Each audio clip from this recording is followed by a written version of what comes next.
What is batting average in baseball statistics? Imagine stepping up to the plate and wondering how often you might get a hit. That feeling is what batting average tries to measure in baseball. It is one of the oldest and simplest stats used to see how successful a player is at hitting the ball. To figure it out, you take the total number of hits a player gets and divide it by their total number of official at-bats. An at-bat is a chance where the player either hits the ball, makes an out, or reaches base by some means other than a walk or being hit by a pitch. Walks and hit by pitches do not count as at-bats.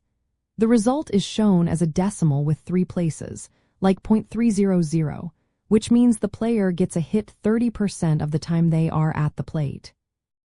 For example, if a player has 150 hits in 500 at-bats, their batting average is 150 divided by 500, which equals .300. This number helps fans and analysts see how often a player successfully hits the ball when given a chance. Batting average has been used since the 1800s and remains a key way to compare players across different eras. A batting average around .300 is considered very good, while the league average often stays near .250. But it has its limits. It does not tell us if hits are singles or home runs, and it ignores walks or times a player reaches base without a hit.